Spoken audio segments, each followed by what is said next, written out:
आज के लेक्चर में अपन 11 चैप्टर एनसीईआरटी 12th मैथ्स का पढ़ेंगे 3D। 3D के अंदर जो है अपन 11.1 के अंदर जो चीज़ें हैं उनके ऊपर डिस्कस करेंगे। तो मैं पॉइंट पे आता हूँ।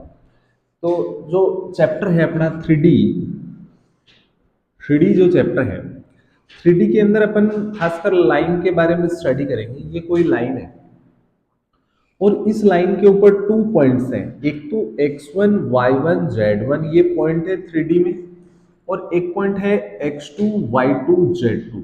ये अपने पास 2 पॉइंट है 3D में। ठीक है, अब अपने को सबसे पहले डायरेक्शन रेशो पता करने पड़ेंगे। अब डायरेक्शन रेशियो क्या होते हैं, इनको अपन शॉर्ट में DRS बोलते हैं। ठीक है, किसी भी लाइन की डायरेक्शन 3 टाइप से डिसाइड होती है और उनको अपन बोलते हैं ए, बी और सी। ए, बी और सी, ए का जो वैल्यू होता है, ये तीनों मिलके जो है डायरेक्शन रेशियोज बनते हैं ना, तीनों डायरेक्शन रेशियोज होते हैं ए, बी और सी। ए का वैल्यू जो होता है वो होता है x2 माइनस x1। ए का वैल्यू अपने पास हो जाएगा x2 माइनस x1, है ना, आप साथ में नोट कर सकते हैं। बी का वैल्यू होगा y2 माइनस y1। बी का वैल्यू अपने पास हो जाएगा y2 माइनस y1। और सी जो होगा उसका वैल्यू होगा z2 माइनस z1। ये अपने पास 3 DRS होते हैं किसी भी लाइन के। ठीक है, उसके बाद में अपन पढ़ेंगे डीसीज, जिनको अपन बोलेंगे डायरेक्शन कोसाइंस, जिनको अपन बोलते हैं डीसीज। डीसीज भी किसी लाइन की, ये भी डायरेक्शन को ही शो करती है। डीसीज भी किसी लाइन की 3 होती है और इनको एलिमेंट से रिप्रेजेंट करते हैं। डीआरएस को एबीसी से रिप्रेजेंट करते हैं और डीसीज को एलिमेंट से रिप्रेजेंट करते हैं। एल का वैल्यू होता है A upon root A square plus B square plus C square. M का वैल्यू अपने पास होता है B upon root A square plus B square plus C square. ऐसे ही अपने पास एन का वैल्यू होता है C upon root A square plus B square plus C square. ठीक है, ये एलिमेंट डीसीज होती है और इन तीनों का कल को मैंने स्क्वायर कर दिया तो यहां पे ए स्क्वायर आएगा और इस नीचे वाले का रूट हट जाएगा, फिर अगले में बी स्क्वायर आएगा और रूट हट जाएगा, जिससे एलसीएम सेम आ जाएगा और वैल्यू कितना हो जाएगा 1। ये एलिमेंट में तीनों में रिलेशन होता है। अगर अपने को डीसीज पूछी जाए तो एलिमेंट निकालनी है और अपने को रिलेशन का यूज करना पड़ जाए तो तीनों के स्क्वायर का सम कितना होता है 1। ये रिलेशन होता है किसके बीच में, एलिमेंट के बीच में, डायरेक्शन कोसाइन के बीच में। अब डायरेक्शन कोसाइन निकालने का एक मेथड और होता है। डीसीज निकालने के 2 मेथड होते हैं। मैं डीसीज का ही एक मेथड और बता रहा हूं। ये मेथड आपको कब अप्लाई करना है, इसमें एबीसी होते हैं, डीआरएस होते हैं। अगर आपको डीआरएस दे रखे हैं तो ये मेथड लगाएं, या आपको पॉइंट दे रखे हैं तो पहले डीआरएस निकालें और फिर फॉर्मूले में पुट कर दें। ठीक है, अब अपने को डायरेक्शन कोसाइन निकालने का एक मेथड और मैं आपको बताता हूं। एलिमेंट निकालने का एक मेथड और होता है, इसका नेम डायरेक्शन कोसाइन है। कोसाइन का मतलब कोस, कोसाइन का मतलब कोस, तो इसमें कोस आएगा इन तीनों में, कोस कोस कोस। और एंगल आएंगे अल्फा, इसमें बीटा और इसमें गामा।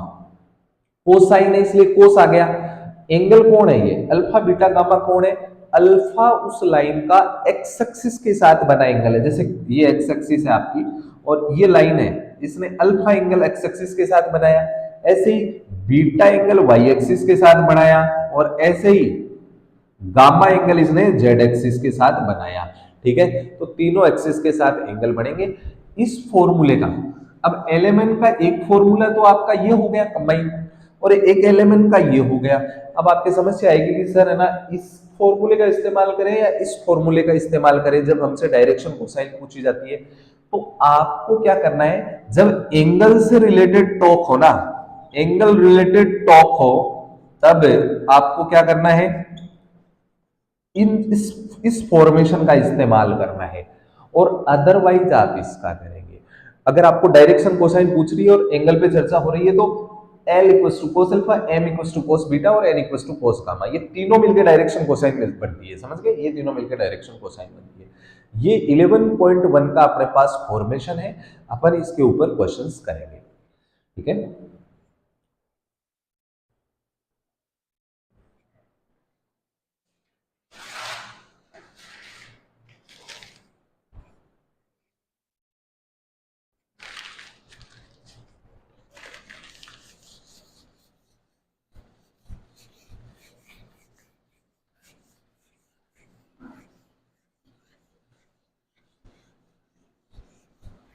एक फॉर्मेशन और बता रहा हूं मैं आपको कोलिनियर की। कोलिनियर की कंडीशन क्या होती है? कोलिनियर का मतलब आप पैरेलल भी मान सकते हैं। पैरेलल कोलिनियर पॉइंट्स नहीं बोल रहा हूं, कोलिनियर वेक्टर्स की बात कर रहा हूं। कोलिनियर की कंडीशन क्या होगी? मान लीजिए ये दोनों लाइन पैरेलल है और इसके डीआरएस हैं a1 b1 c1 और इसके a2 b2 c2 है इसके डीआरएस। अगर इनका रेशियो a1 का a2 के साथ, b1 का b2 के साथ और c1 का c2 के साथ सेम आ जाता है रेशियो, तब वो दोनों लाइन कोलिनियर या पैरेलल होती है। ठीक है, और a1 b1 c1 first line के DRs, a2 b2 c2 second line के डीआरएस है। ठीक है, अब अपन क्वेश्चन पे चर्चा करते हैं।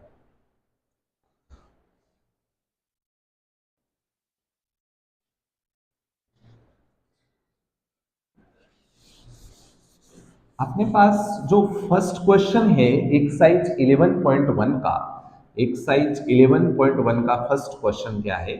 अपने को डायरेक्शन कोसाइंस फाइंड करनी है। डायरेक्शन कोसाइंस, ये क्वेश्चन अक्सर बोर्ड एग्जाम में पूछा भी जाता है।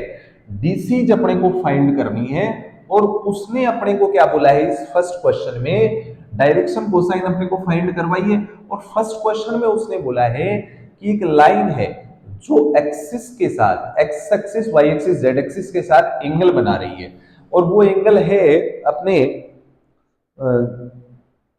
90 डिग्री बना रही है, 135 बना रही है और 45 डिग्री बना रही है।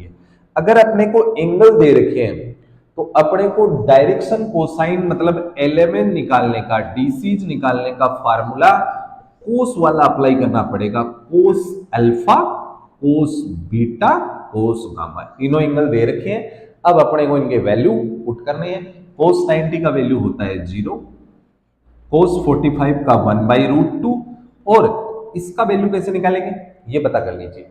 ये 135 से कितना कम है? आप बोलेंगे 45, तो जो cos 45 का वैल्यू होता है ना वही आंसर हो जाएगा। 135 से जितना कम है वो है 45 और 45 का वैल्यू 1/√2 होता है। लेकिन क्वाड्रेंट 90 से लेके 180 तक सेकंड होता है और सेकंड में ये कैसा होगा? माइनस का होगा। ठीक है, ये अपने पास इसका आंसर हो जाएगा। अब एक चीज अपन इसको चेक भी कर सकते हैं, क्या अपना आंसर सही आया या नहीं आया। इसलिए हालांकि अपना क्वेश्चन हो गया है, एक बार क्या हुआ कि बोर्ड एग्जाम में इसमें गलती भी हुई थी कि इन तीनों का सम भी कितना आना चाहिए? 1 आना चाहिए। चेक कर लेते हैं। 0 का स्क्वायर 0, इसका स्क्वायर करेंगे तो माइनस का प्लस, 1 का स्क्वायर 1, √2 का 2, ये 1/2, हाफ और हाफ 1 हो गया। इसका मतलब रिलेशन सेट हो रही है, तो अपना क्वेश्चन सेट हो गया इसमें ना। ये थोड़ा सा ध्यान रखें, ये इसका सॉल्यूशन है।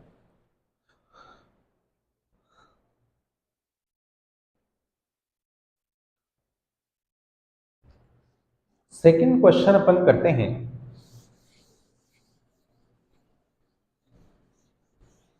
क्वेश्चन नंबर 2 में अपने से डायरेक्शन कोसाइन ही फाइंड करवाई है और उसने अपने को दिया है, गिवन है अपने पास सेम एंगल। वो जो लाइन है वो सेम एंगल बना रही है और यहां पे भी एंगल से रिलेटेड चर्चा है। सेम एंगल का मतलब जो तीनों एंगल होंगे अल्फा, बीटा और गामा, वो तीनों सेम होंगे, उसने ऐसे अपने को दिया है। अब डायरेक्शन कोसाइन एलएमएन होती है। एलएमएन का फार्मूला क्या होता है? Cos alpha, cos beta, cos gamma. अपन ने यही फार्मूला क्यों अप्लाई किया? क्योंकि एंगल से रिलेटेड चर्चा हो रही थी। ठीक है, अब उसने क्या बोला है? तीनों एंगल सेम है, तो बीटा का वैल्यू भी क्या कर दिया मैंने? अल्फा, और गामा का वैल्यू भी कितना कर दिया? अल्फा। अब मेरे को 11 का वैल्यू निकालना पड़ेगा। 11 का वैल्यू निकालने के लिए मैं एक रिलेशन का यूज कर रहा हूं जो अपने पास होता है L square plus M square plus N square equal to 1। इसमें मैं वैल्यू पुट कर दूंगा, तो ये हो जाएगा कोस स्क्वायर अल्फा, ये भी हो जाएगा कोस स्क्वायर अल्फा, और ये भी हो जाएगा cos square alpha equal to 1। ये कितने कोस स्क्वायर हो गए? 3 cos square alpha equal to 1, 3 नीचे चला जाएगा, और cos square alpha equal to 1/3। यहां से कोस अल्फा का वैल्यू आ जाएगा प्लस माइनस 1/√3। कोस अल्फा का वैल्यू अपने पास आ चुका है। अब अपन क्या काम करेंगे? L L M N decide करेंगे। एल का वैल्यू कितना है? एल का वैल्यू देखो आप, कोस अल्फा ही है क्या? एल का वैल्यू कोस अल्फा है, तो कोस अल्फा का वैल्यू ये रख दिया। एम का वैल्यू कितना है? एम का वैल्यू भी कोस अल्फा है, और कोस अल्फा का वैल्यू ये रहा। एन का वैल्यू भी क्या है? कोस अल्फा, तो कोस अल्फा का वैल्यू ये रहा। ये अपना फाइनल सॉल्यूशन हो जाता है।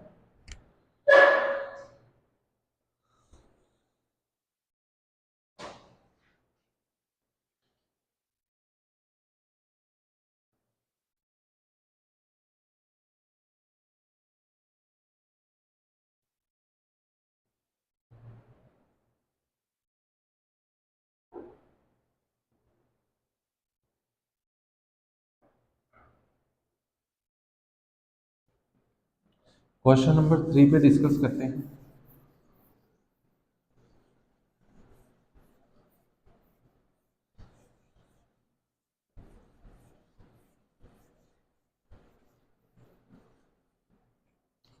क्वेश्चन नंबर 3 में अपने को गिवन है डीआरएस। डीआरएस अपने को गिवन है, और अपने को फाइंड क्या करना है? और फाइंड अपने को करनी है डीसीज, मतलब अपने को एबीसी गिवन है और एलएमएन फाइंड करनी है, ठीक है। और डीआरएस अपने को क्या क्या दे रखे हैं उन्होंने? डीआरएस अपने को दे रखे हैं -18, 12 और -4। डीआरएस अपने को दे रखे हैं -18, 12 और -4, 12 और -4, ठीक है। अब डीआरएस को किससे रिप्रेजेंट करते हैं? ए बी और सी से। एबीसी अपने को दे दिए, अपने से पूछा क्या है? डीसीज पूछिए, एलएमएन। एल एल का फॉर्मूला, अगर एबीसी अपने को दे रखे है ना, तो एल का फॉर्मूला ये होता है a/√a² plus b² plus c², है ना। एम का फॉर्मूला क्या होता है? b/√a² plus b² plus c²। अब यहाँ पे कोस अल्फा वाला नहीं लगेगा क्योंकि अपने पास एंगल की चर्चा नहीं है, एबीसी अपने को दे दिए। एन इक्वल्स टू क्या होता है? c/√a² plus b² plus c²। अब इसके अंदर अपन वैल्यू रख देंगे। अब वैल्यू रखेंगे तो क्या होगा देखिए, a का वैल्यू -18 अपॉन रूट, -18 का स्क्वायर करेंगे तो पॉजिटिव हो जाएगा, और ये हो जाएगा 324। 12 का स्क्वायर 144, और -4 का 16, तो ये अपने पास हो गया -18, और ये रूट में अपने पास आ गया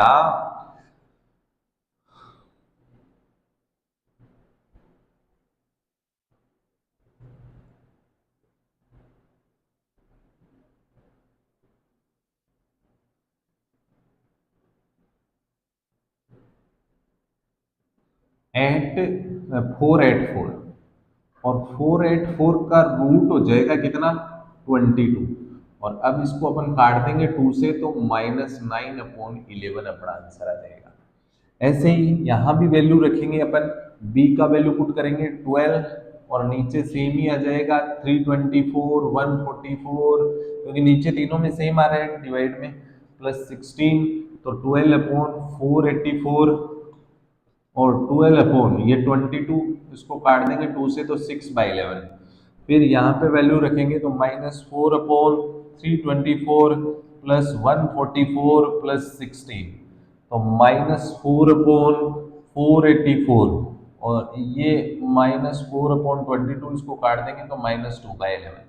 एक बार ये भी चेक कर लेना, इन तीनों का सम करें तो 1 आना चाहिए। जैसे चेक करके दिखा देता हूँ, वैसे ज्यादा जरूरी नहीं है। इसका l² plus m² plus n² हमेशा कितना होना चाहिए? 1। इसका स्क्वायर करो, स्क्वायर करेंगे तो पॉजिटिव 81/121, प्लस इसका स्क्वायर करेंगे 36/121, और इसका स्क्वायर करेंगे तो 4/121, एलसीएम 121, ये हो गया 40 और ये 121, ये कैंसिल तो ये 1, इसका मतलब अपना आंसर सही है।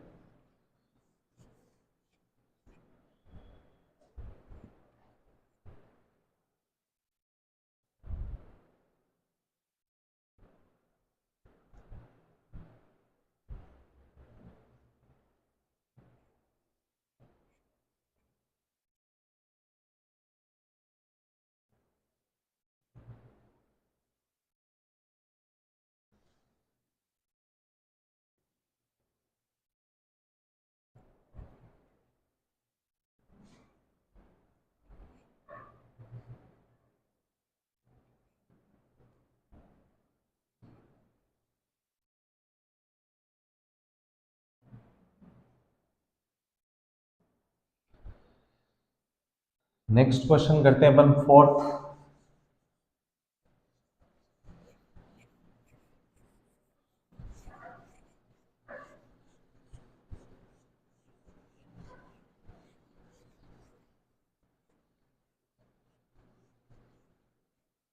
फोर्थ क्वेश्चन अपने पास है, अपने को 3 पॉइंट्स दे रखे हैं। पॉइंट्स हैं ए बी सी, मैंने एज्यूम कर लिए हैं। पॉइंट्स हैं 2 3 4, -1 -2 1 और 5 8 7। और अपने को बोला है कि ये पॉइंट्स है ना कोलिनियर है, कोलिनियर। अब कोलिनियर का कंडीशन क्या होता है, a1/a2 equals to b1/b2 equals to c1/c2 collinear का कंडीशन होता है। अब सबसे बड़ी प्रॉब्लम है कि ए बी सी कहाँ आएंगे। अपने को ये पॉइंट्स दे रखे हैं, क्या दे रखे हैं, पॉइंट्स दिए इस बार न तो डीआरएस दिए हैं न डीसीएस दिए हैं, ठीक है, पॉइंट्स दिए हैं। इसका मतलब सबसे पहले मैं ए बी लाइन ले रहा हूं, A B line, A B line के पॉइंट्स लिख दिए मैंने 2 3 4 और -1 -2 1 पॉइंट्स है। इसका मतलब ये x1 y1 z1 और ये क्या है x2 y2 z2। सबसे पहले मैं डीआरएस निकालूंगा और डीआरएस का फार्मूला क्या होता है, ए बी सी का फार्मूला होता है x2 minus x1, y2 minus y1 और z2 माइनस z1 होता है। यहाँ पे वैल्यू पुट करेंगे -1 -2 -3, -2 -3 -5, 1 -4 -3। अब इनको मैंने A1 B1 C1 बोल दिया क्योंकि मैं एक डीआरएस का सेट और फाइंड करने वाला हूं। अब वो कहां से आएगा देखिए, अब मैं BC लाइन ले रहा हूं, BC। अब BC के पॉइंट लिखो आप, -1, देखो पहले AB के निकाल लो फिर BC के निकाल लो। सेट कैसे बनेगा, AB के निकाल लो और BC के निकाल लो, जिससे डबल डीआरएस आ जाएंगे आपके पास।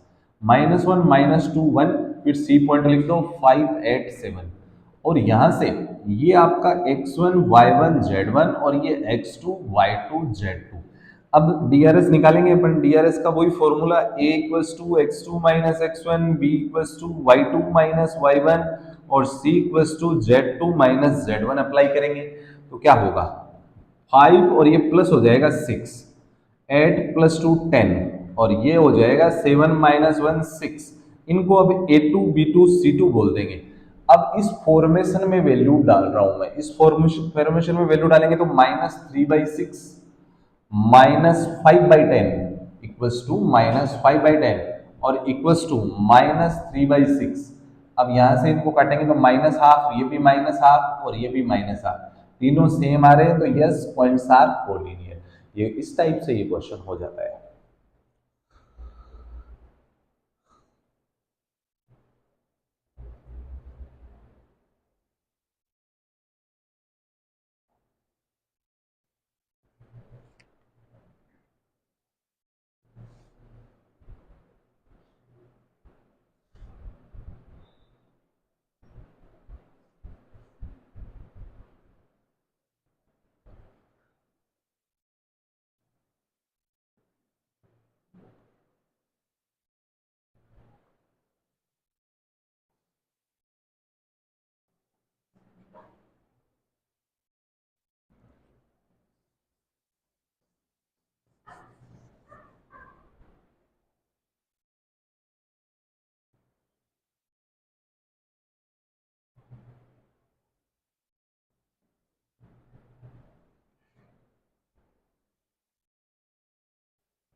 ठीक है, नेक्स्ट क्वेश्चन करते हैं अपन, क्वेश्चन नंबर 5।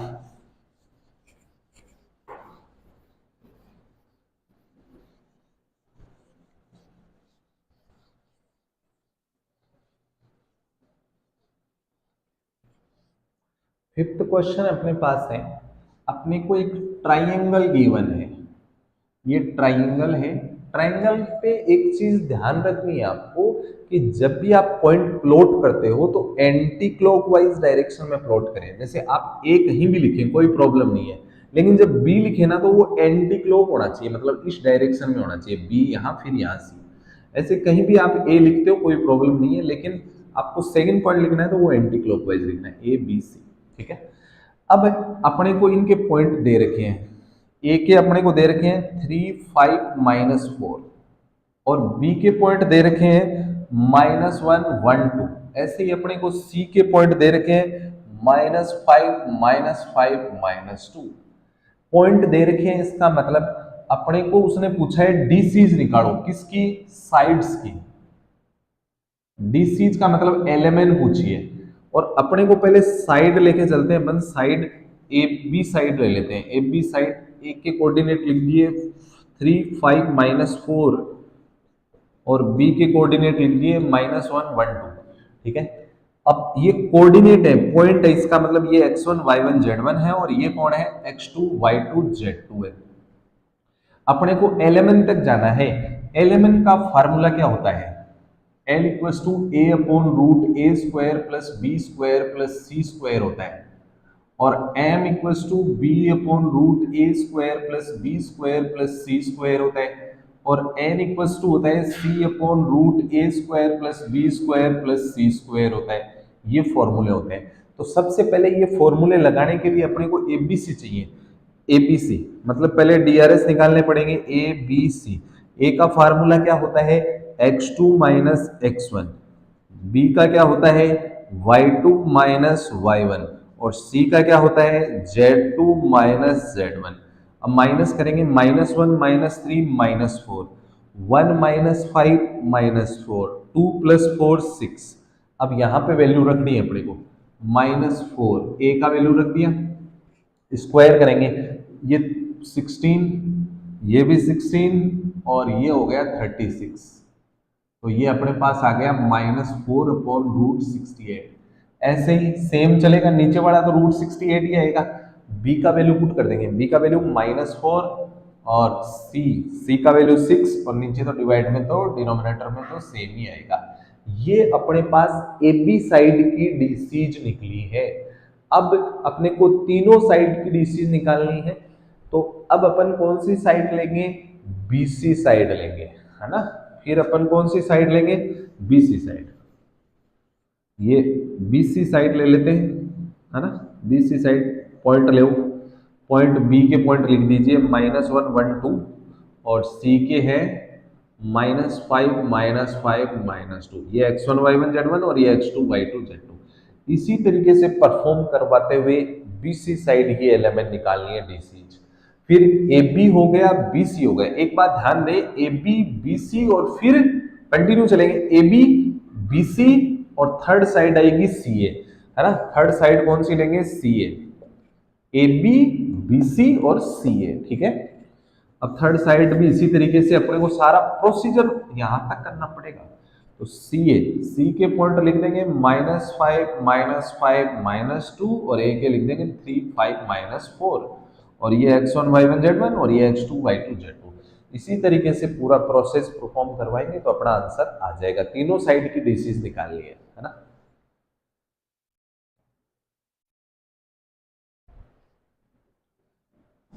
नेक्स्ट अपन एक छोटी सी चर्चा और करते हैं। कई बार अपने को पता है डायरेक्शन कोसाइन इस एक्सरसाइज के पूरे क्वेश्चन हो चुके हैं। डायरेक्शन कोसाइन जो होती है वो अपन ज्यादातर एलिमेंट को कोस अल्फा, कोस बीटा और कोस गामा अगर लिखें, और कई बार अपने से ये पूछ लिया जाता है कि what is the direction cosine of x axis. X axis की डायरेक्शन कोसाइन अगर अपने से पूछी जाती है, अगर अपने से ये बोला जाता है कि एक्स एक्सिस की डायरेक्शन कोसाइन क्या होगी, तो डीसीज ऑफ एक्स एक्सिस अपने को निकालने के लिए बोला है। अब अपन देखेंगे वो लाइन खुद ही एक्स एक्सिस हो गई है ना, जिससे एंगल बनता है अल्फा बीटा गामा। अब एक्स एक्सिस का खुद से एंगल कितना बनेगा, 0। एक्स एक्सिस का वाई एक्सिस से एंगल कितना बनेगा, 90। एक्स एक्सिस का ये 90 होता है और एक्स एक्सिस का जेड एक्सिस बाहर की तरफ, इसके साथ भी कितना होता है, 90। तो यहां से वैल्यू क्या आ गई, 100। एक्स एक्सिस की डीसीज होती है 100। अब अपने को पूछ लिया जाए डीसीज ऑफ वाई एक्सिस की डीसीज पूछ ली जाए तो क्या करेंगे। अब वाई एक्सिस की पूछ ली तो वाई एक्सिस खुद के साथ, वाई एक्सिस सेकंड नंबर पे होती है, खुद के साथ 0 डिग्री एंगल बनाती है और एक्स एक्सिस के साथ 90 बनाती है और जेड के साथ भी कितना बनाती है, 90। इस कारण से ये तो 0 हो ही गया, ये भी 0 हो गया और cos 0 का वैल्यू 1। तो वाई एक्सिस की डीसीज होती है 0 1 0। और अपने से पूछा जाए डीसीज ऑफ जेड एक्सिस की डीसीज क्या होती है, तो वही अपन काम करेंगे। अब जेड एक्सिस खुद के साथ कितना एंगल बनाएगी, 0, और बाकी के साथ 90 बनाएगी, तो cos 90 का वैल्यू 0 और ये हो जाएगा 1। तो जेड एक्सिस की डीसीज हो जाएगी 0 0 1। तो ये आपको ध्यान रखना है, ये क्वेश्चन अक्सर पूछते हैं कि एक्स एक्सिस की डीसीज 1 0 0, वाई एक्सिस की 0 1 0 और जेड एक्सिस की 0 0 1 हो